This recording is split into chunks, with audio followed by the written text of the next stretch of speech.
Good morning, children. How are you all today? Fit and fine? Okay. Weather condition is really very lovely. Fine. Any question you do have, you must ask. Thereafter, I will proceed on today's topic consequences of disintegration. Before that, let us have a very quick recapitulation.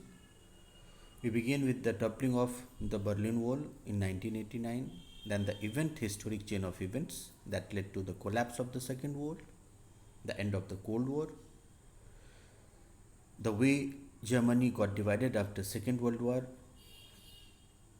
was unified once again, and 8 East European countries, one after another, that were the part of the Soviet bloc, they replaced the communist governments as a result of mass demonstration in their country. Then, what exactly is the Soviet system?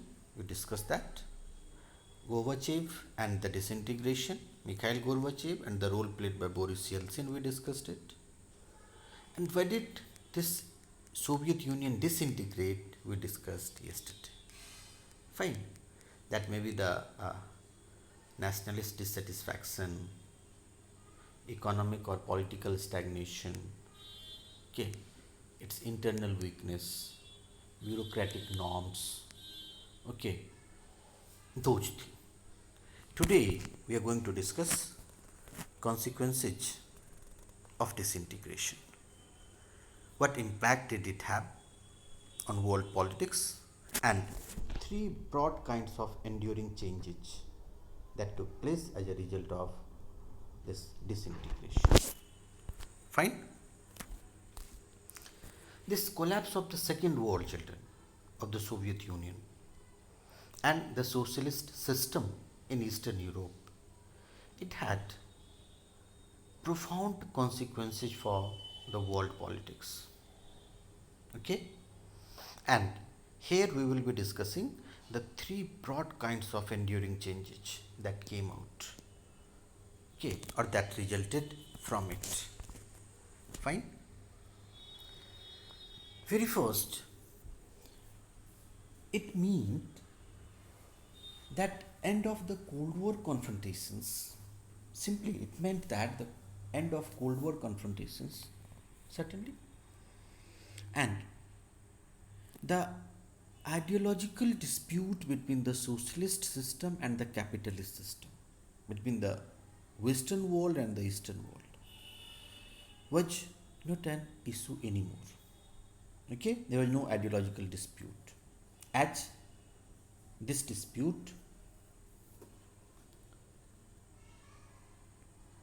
had engaged, and before it, in fact, children, because this dispute remained no more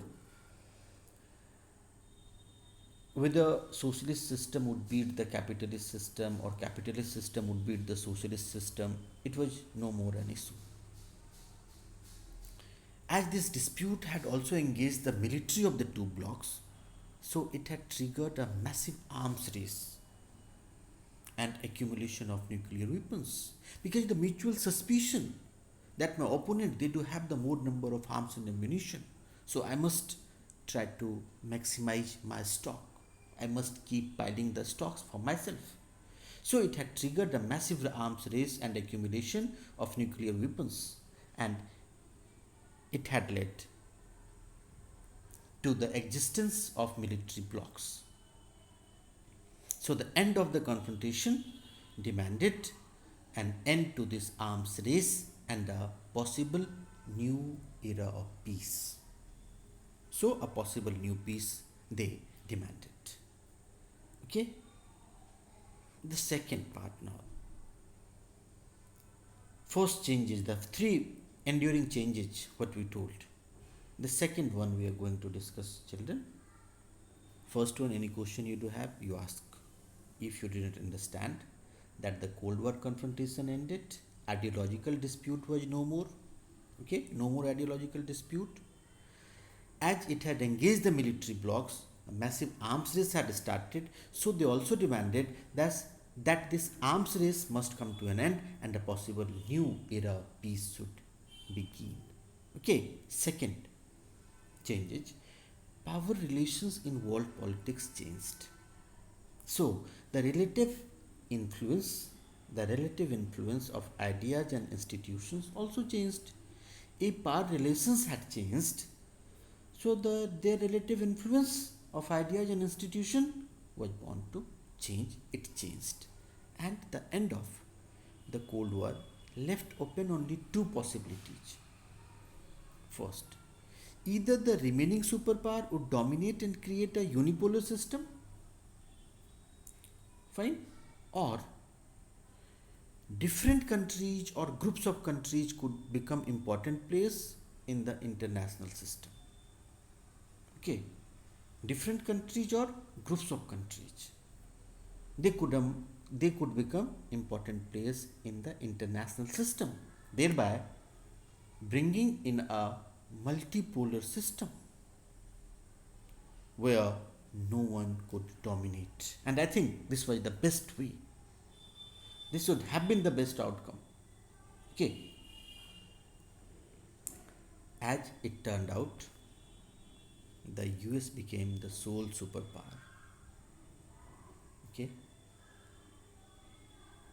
backed by its power and prestige of the United States, the capitalist economy became now the dominant economic system at global level, globally, internationally.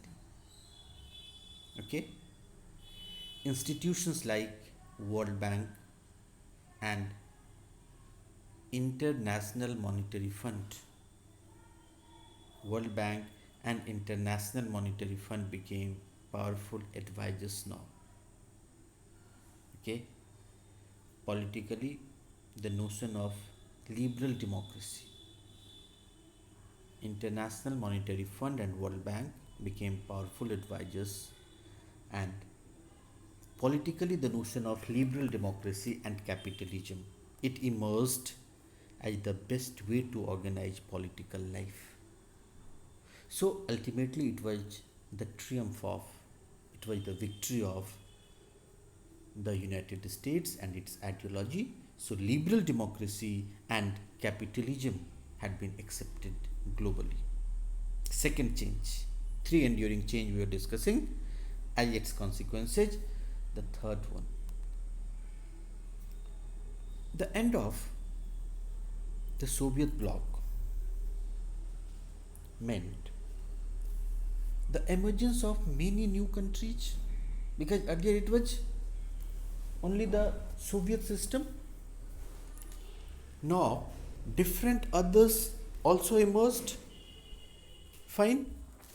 As a result, children, because it different countries were born to emerge, and it emerged. Okay. As a result, what did we find here? Okay.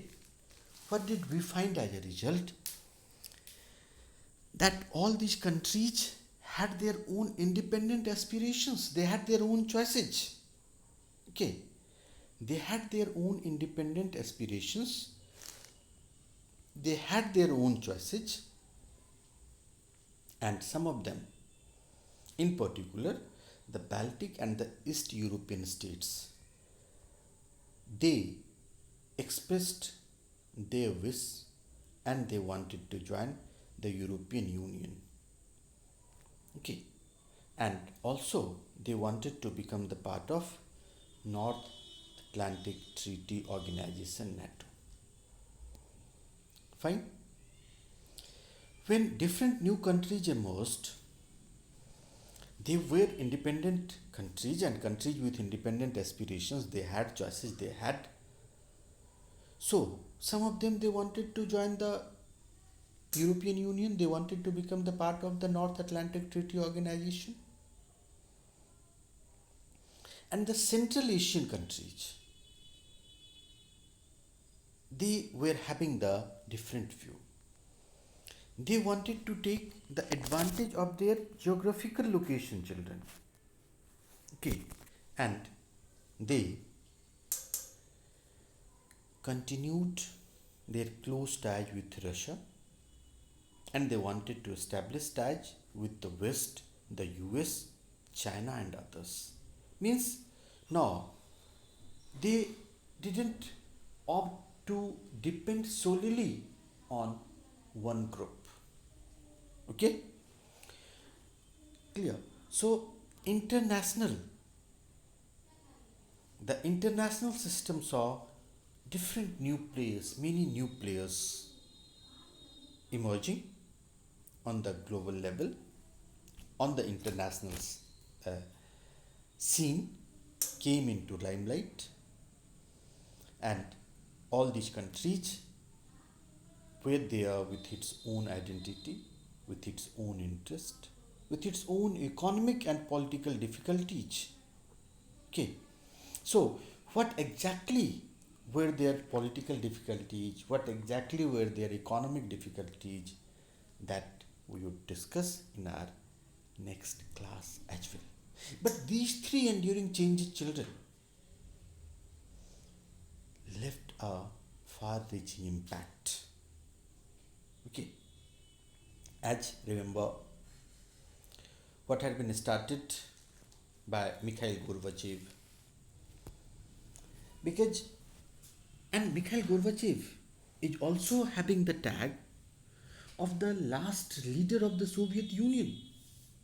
Along with, he introduced the economic and political reform policies. Remember, children, the term very important for your understanding, perestroika term he used means this reform policies of restructuring. The Russian term is perestroika and glasnost, openness. So perestroika stood for restructuring and glasnost stood for openness. This had been introduced by Mikhail Gorbachev. Okay, and he also stopped the arms race with the US. He was the one who decided to withdraw Soviet troops from Afghanistan and its Eastern Europe. Remember, in 1979, Soviet Union decided to invade Afghanistan. What had been the reason? The reason was that there had been a friendly regime in Afghanistan, the communist regime. People's Democratic Party of Afghanistan had been ruling there, and they had the threat from fundamentalists. Okay, backed by several powerful countries of the world and including their neighbors. Okay, here even the presence of US was there with the fundamentalist. Okay, that's why in 1979 Soviet Union had invaded Afghanistan to help its friendly communist regime there. It was Mikhail Gorbachev who decided to withdraw troops from Afghanistan and Eastern Europe and also helped in the unification of Germany, what we have discussed earlier. Cold War came to an end, but he got the blame of disintegration of Soviet Union, Mikhail Gorbachev. How can we forget about Boris Yeltsin? If Mikhail Gorbachev was the last leader of the Soviet Union, the first elected president of Russia, this tag is with Boris Yeltsin. Okay. He rose to power, as we discussed, in opposing this coup,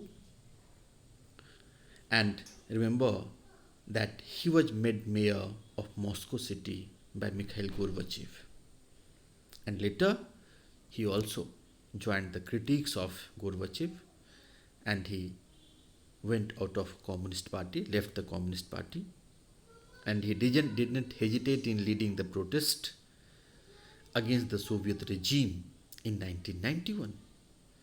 And in dissolving of the Soviet Union, his role was also very important. He also played a decisive role in dissolving the Soviet Union. But he was also blamed for hardships suffered by the Russians in the transition from communism to capitalism.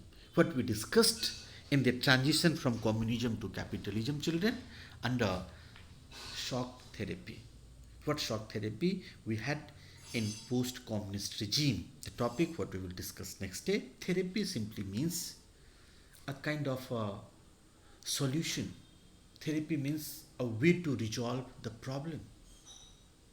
Okay, so the shock therapy that had been started, the transition, shock therapy basically the transition from the communism to capitalism regime. Fine. Hope today's topic is clear to you. In case of any doubt, must ask children. Prepare the topic that day only and must complete. If 4 5 questions you do get as an assignment. Okay. Prepare the keywords, key terms. Fine. And the multiple choice question simultaneously. As we know that board has introduced now minimum 25% question of MCQ out of 80 marks, 20 marks MCQ question, 20 questions of 20 marks. Fine. Do practice. Okay. And devote yourself. Have a good day. Take care. Stay safe. Stay inside. Thank you.